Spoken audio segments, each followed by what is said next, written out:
നിങ്ങൾക്ക് പെട്ടെന്ന് ദേഷ്യം വരാറുണ്ടോ? പിന്നീട് മനസ്സിൽ ഇത് പറയണ്ടായിരുന്നു എന്ന് തോന്നിയിട്ടുണ്ടോ? ഇസ്ലാം നമ്മോട് പഠിപ്പിക്കുന്നത് ഒന്നാണ്. ശക്തൻ ദേഷ്യം വരുന്നവനല്ല, ദേഷ്യം വന്നപ്പോൾ അതിനെ നിയന്ത്രിക്കുന്നവനാണ്. ഇത് നമ്മുടെ പ്രിയ നബി പഠിപ്പിച്ച വലിയ പാഠമാണ്. ദേഷ്യം ശൈത്താനിൽ നിന്നുള്ളതാണ്.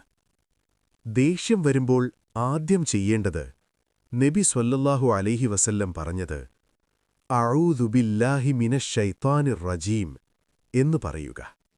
ഇത് ഹൃദയത്തെ ശാന്തമാക്കുകയും ചിന്തകളെ നിയന്ത്രിക്കും. രണ്ടാമതായി ചെയ്യേണ്ടത് നിലവിലുള്ള അവസ്ഥ മാറുക.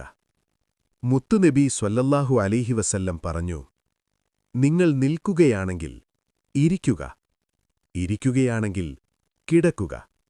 ഇത് ദേഷ്യം കുറയാൻ വളരെ സഹായിക്കും. മൂന്നാമത്തേത് ബുലൂ ചെയ്യുക.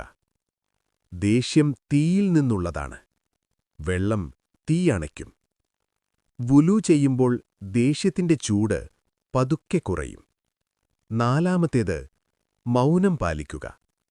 ദേഷ്യമുള്ളപ്പോൾ മൗനം ഇബാദത്താണ്. നബി സ്വല്ലല്ലാഹു അലൈഹി വസല്ലം പറഞ്ഞു, ദേഷ്യം വന്നാൽ മിണ്ടാതിരിക്കുക. ഒരു വാക്ക് ഒരു ജീവിതം തകർക്കാം.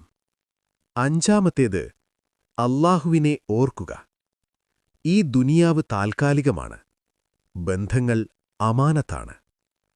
അല്ലാഹുവിന്